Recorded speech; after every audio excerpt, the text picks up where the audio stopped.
গাহৰি ঢুকাইছে নেকি? এই বহুত ঢুকাইছে, বহুত আগতে বহুতো যিমান ঢুকাব লাগে ঢুকাইছে আৰু এতিয়া এইটো ক'ব ভালো নালগা হৈছে, কি কম। এতিয়া আমাৰ ভেটেনাৰী ছাৰহঁতে যিমানখিনি কৰিব লগা আছিল কৰিছে, তেখেতসকলে যিখিনি ট্ৰিটমেণ্ট কৰিব লাগে কৰিছে, নকৰা বুলি ক'লে কিন্তু ট্ৰিটমেণ্টৰ এটা যি ফল এটা আহিব লাগে, সেই ফলটো ছাৰহঁতে কষ্ট কৰিব লাগে সেনে কৰিছে, কিন্তু সেই ফলটো অহা নাই। এইখিনি কি ঠাই? আমাৰ সাতদলা নদী পাৰ বুলি কয়। আপোনাৰ নামটো কি আছিল? মোৰ নাম বীৰেন দাস। আপুনি এনেকে গাহৰি ফাৰ্ম কৰি চলি আছে? প্ৰায় মই মোটামুটি আজি 32 বছৰে কৰিলো। 32 বছৰ যিমান ইনকাম কৰিছিলো মোৰ গোটেই এই 4-5 বছৰত গোটেই শেষ হৈ গৈছে। সমগ্ৰ ৰাজ্যত এতিয়া সোৱাইন ফিভাৰৰ যিটো আতংক আহিছে, আপোনাৰ ইতিমধ্যে 5টা গাহৰি ঢুকাল বুলি ক'লে, আৰু এতিয়া কেইটা বেমাৰত ভুগি আছে? এতিয়া 4-5জনী ভুগি আছে বেমাৰত, কিন্তু বাকীখিনি যে জীয়াই থাকিব সেইটো মই আশাই কৰা নাই। এইটো নাবাচে। আগতে মোৰ তাৰমানে 102টা আগতে মৰছি, একবাৰ 80টা মৰছি, একবাৰ 102টা আৰু একবাৰ 60টা। এইবাৰ আৰু 60টা মান আছে, গোটেই যাব বুলি ভাবি থৈ দিছো, যাব আৰু তাৰমানে মই জানো এই কথাটো। কিমান গাহৰি আছে আপোনাৰ এতিয়া? এতিয়া বৰ্তমান 60জনী আছে। সোৱাইন ফিভাৰৰ সন্দেহ কৰিছে? সন্দেহ কৰিছে, কিন্তু সন্দেহটোৰ লগত আৰু এটা কথা কৈ দিওঁ। আমাৰ 1 নম্বৰ কথা হৈছে বেপাৰী। আমাৰ যেতিয়াৰ পৰা সাতদলা চকত গাহৰি কটা হৈছে তেতিয়াৰ পৰা আমি গাহৰি উন্নতি কৰিব নোৱাৰা হৈছো। এইটো সিধা কথা, তাৰমানে হয়তো কোনোবাই আক্ৰমণ কৰিব পাৰে ভিতৰীয়াকে, সেইটো কৰিলেও কৰিব পাৰে, ক'ব লগাটো কৈ দিছো। কিহৰ বাবে হৈছে এইটো? সিহঁতে তাৰমানে বেমাৰ লগা গাহৰিবিলাক আনি কাটি পেলাই জধাই মাধে বস্তুবিলাক পেলাই। এইটো তাৰ পৰা সংক্ৰমণ হৈছে? যেন লাগে প্ৰত্যেক বছৰ যিহেতু আহি আছে, মাজতে 1 বছৰ হোৱা নাই। 2020 চনৰ পৰাই মাজতে এটা বছৰে হোৱা নাই, বাকী যিমান এইকেইটা বছৰ গ'ল 4-5 বছৰ গোটেইকেইটা বছৰতে আছে, মাজতে এটাই হোৱা নাই। আজি আপোনালোকৰ ভেটেনাৰী ডিপাৰ্টমেণ্টৰ ফালৰ পৰা চেম্পল লৈছে? এতিয়ালৈকেতো সোৱাইন ফিভাৰটো নিশ্চিত হোৱা নাই, ৰিজাল্ট অহা নাই। লক্ষণটো সেইটোৱে দেখা গেছি, কিন্তু চিমটমটো তেনেকুৱা হয়, আগতে হৈ গৈছে নহয়। আপুনি লোকচানৰ মুখামুখি হ'ব। এতিয়া আৰু এই পুঁজি ভাত খাব লগা আছে, বেলেগ কথা একো নাই। বহুত যিমান বছৰে কাম কৰিলো, এই কামটো কৰি কৰি কৰি কৰি এতিয়া ভাগৰি গৈছো আৰু তাৰমানে। আৰু এইবাৰ পৰা নকৰিম বুলি আশা কৰিছো। চৰকাৰৰ পৰাও যিহেতুকে একো সা সুবিধা নাপাওঁ।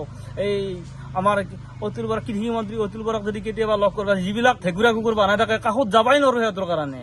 ঢেকুৰা যিকেইটা ঢেকুৰা কৰে, নাই যাব নোৱাৰা যাব বিচাৰিলো, যাব নিদিয়ে। একদম চিধা কথা, যিকেইটা ঢেকুৰা কুকুৰ বনাই দেখো নহয় ইয়াতৰ অঙহী বঙহী, তাৰমানে সিহঁতৰ ঘৰত যাবা কেনেকে পাৰবি? সৰ্বসাধাৰণ জনতা মন্ত্ৰীৰ কাষত যাব নোৱাৰে, বাপৰে বাপ, এইটো সম্ভৱে নহয়। বহুত দিন যাইছে ফিৰিছো, দিছপুৰৰ পৰা বহুত দিন ফিৰিছো, লগ কৰিব গৈছিল। লগ কৰিব গৈছিল? অতুল বৰাক লগ কৰিব গৈছিল, কৃষিমন্ত্ৰী অতুল বৰা। হয়, লগ কৰিব নোৱাৰিলে? কোনোদিন 4-5 দিন যাই ঘূৰি আছো। কিহৰ বাবে লগ কৰিব নোৱাৰিলে? এই যোনবিলাক পুলিচ মিলিটাৰী ওচৰত যাবৰ কাৰণে বন্ধ কৰি থৈ দিয়ে, সেইকাৰণে ওচৰত যাই কেনে ফিৰি আহিব লগা হয়।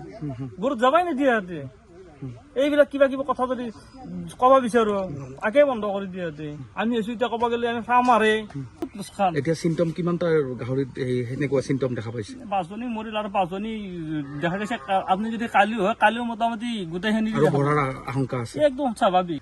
এতিয়া দেখক চাওক, আমি এইখিনি বস্তুখিনি ললো, কালেকশ্যন কৰিলো আপোনাৰ স্পেচিমেনবিলাক, আৰু এতিয়া আমি লেবৰেটৰীত পঠাম গুৱাহাটীত। তেখেতসকলে প্ৰপাৰ ডায়েগনচিছটো দিব, তাৰপিছত যিটো প্ৰচিডিউৰ আছে গভৰ্ণমেণ্ট প্ৰচিডিউৰ, সেইমতে আমি আগবাঢ়িম। এইটো বেমাৰতো কোনো স্পেচিফিক ট্ৰিটমেণ্ট নাই। কালিঙে কৰিব লাগিব, খালি হাইজেনিক বস্তুটো মেইনটেইন কৰিলেই হ'ল।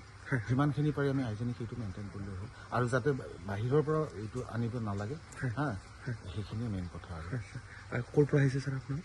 আমিতো হাজোৰ পৰা, মই হাজোৰ ভেটেনাৰী অফিচাৰ। হাজোৰ এই চেম্পলবিলাক ক'লৈকে পঠিয়াব? আমি আমাৰ লেবৰেটৰী আছে খানাপাৰা, তাত পঠাম। খানাপাৰালৈকে পঠাম। কেতিয়া আহিব দিছে? এদিন 2 দিন লাগি যাব। 2 দিন লাগি যাব। এনে সন্দেহত আহিছে আপোনাৰ? আমি ছাছপেক্ট কৰিছোঁ। চিমটমখিনি সেইখিনিয়ে চিমটম দেখা দিছে? চিমটম সেনেকুৱাই চিমটম। কালাৰ আমি ট্ৰিটমেণ্টো দিলোঁ, ট্ৰিটমেণ্ট দিয়াৰো কোনো ৰেছপণ্ড কৰা নাই ট্ৰিটমেণ্টত, তো সেইকাৰণে আমি ছাছপেক্ট কৰিছোঁ। ৰিজাল্ট আহিলে ভালকৈ গম পোৱা যাব? ৰিজাল্টটো আহিলে আমি লেবৰেটৰী ৰিজাল্টটো আহিলে ভালকৈ গম পাম। আৰু ইতিমধ্যে গাহৰি মৰিছে নেকি? গাহৰি জেগাত মৰি আছে। গৰমৰ কাৰণে নে ছাৰ সোৱাইন ফিভাৰৰ কাৰণে? সোৱাইন ফিভাৰটো আমিতো বাহিৰত শুনিছোঁ, নলবাৰী বৰপেটা আৰম্ভ হৈছে, ইয়াত আহি যায় আৰু সেনেকুৱা হয়তো আমাৰ হাজতো হৈ যাব পাৰে। সেইকাৰণে আমি লেবৰেটৰীত প্ৰথম ফাৰ্ষ্ট তাৰ সিহঁতে যদি প্ৰপাৰ দিয়ে পজিটিভ ৰিজাল্ট আহে, তেতিয়া আমি কালিং কৰি দিম। Thank you sir for your cooperation. যিকোনো খবৰৰ বাবে যোগাযোগ কৰক 7099017330, লগতে 7099017110 নম্বৰত।